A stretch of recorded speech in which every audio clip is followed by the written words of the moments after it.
ഖൽബ് ഇന്ന് റിലീസായ മലയാള സിനിമയാണ്. ആരൊക്കെ ഈ സിനിമ ഇറങ്ങിയിട്ടുണ്ട് എന്ന് അറിഞ്ഞെന്ന് എനിക്കറിയില്ല. കാരണം ഞാൻ ഇത്ര സിനിമ അപ്ഡേറ്റ് ഫോളോ ചെയ്യുന്ന ഒരാളായിട്ട് പോലും ബുക്ക് മൈ ഷോയിൽ ഈ സിനിമയുടെ ബുക്കിംഗ് 2 ദിവസം മുമ്പ് നോക്കിയപ്പം കണ്ടു. അങ്ങനെയാണ് ഈ സിനിമ ഇന്ന് ഇറങ്ങുന്നുണ്ടെന്ന് അറിഞ്ഞത്. അല്ലാതെ ഇവർ ഒരു പ്രൊമോഷനും കാര്യങ്ങളൊന്നും ചെയ്തിട്ടില്ല. പിന്നെ യൂട്യൂബിൽ നോക്കിയപ്പോൾ അവിടെ ഇവിടെ ആയിട്ട് 1-2 ഇൻ്റർവ്യൂ ഒക്കെ കണ്ടു. പ്രോപ്പർ ഒരു ഇതാണ് റിലീസ് ഡേറ്റ് എന്നുള്ളൊരു പോസ്റ്റർ പോലും മര്യാദയ്ക്ക് ഇറങ്ങിയത് ഞാൻ ശ്രദ്ധിച്ചില്ല. സാജിദ് യഹിയ ഇടി മോഹൻലാൽ എന്ന സിനിമകൾക്ക് ശേഷം പുള്ളി എഴുതി സംവിധാനം ചെയ്യുന്ന സിനിമയാണ്. എഴുത്ത് 2 പേര് കൂടിയാണ്, സാജിദ് യഹിയയും വേറൊരാളും.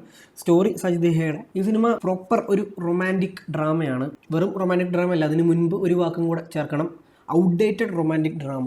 പക്ക ഔട്ട്ഡേറ്റഡ് സാധനം. പിന്നെ പല വാക്കുകൾ ചേർക്കാനുണ്ട്, ക്ലീഷേ, ക്രിഞ്ച്, അങ്ങനെ പല വാക്കുകളും നമുക്ക് വേണമെങ്കിൽ ചേർക്കാം. പക്ഷേ ചുരുക്കി പറയുകയാണെങ്കിൽ പ്രോപ്പർ ഔട്ട്ഡേറ്റഡ് റൊമാൻറ്റിക് ഡ്രാമ. ഈ സിനിമയുടെ പോസിറ്റീവ് ആദ്യം പറയാം. ടെക്നിക്കലി അത്യാവശ്യം റിച്ച് ആണ്.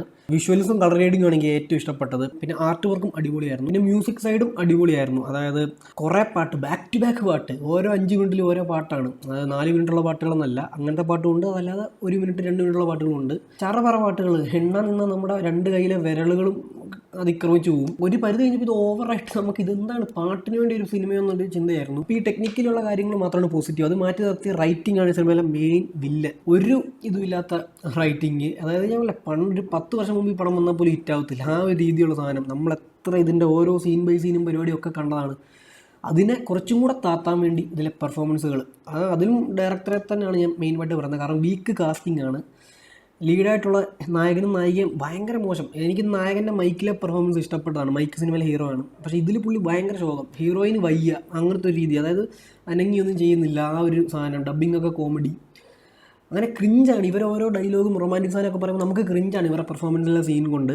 പിന്നെ നമ്മൾ ഇത് ഡയറക്ഷൻ അല്ല മേക്കിംഗ് ഒരു പ്രശ്നമുണ്ട്. കാരണം സിദ്ദിഖിക്കയുടെ ലെവൽ നമുക്കറിയാം. പുള്ളി ഇതിലൊരു സീരിയസ് സീൻ ചെയ്യുമ്പോഴത്തേക്ക് ഈ മേക്കിങ്ങിൻ്റെ ഗുണം കാരണം നമുക്ക് തിയേറ്ററിൽ ചിരിയായിരുന്നു എല്ലാവരും. ആകെ 10-20 പേരുള്ളായിരുന്നു, അവർ കളിയാക്കി ചിരിക്കുമായിരുന്നു. റൈറ്റിംഗ് പോയി, ഒരു കാര്യമില്ലാതെ ഇങ്ങനെ വലിച്ചു കിട്ടി. അതും 2.5 മണിക്കൂർ ഡ്യൂറേഷൻ.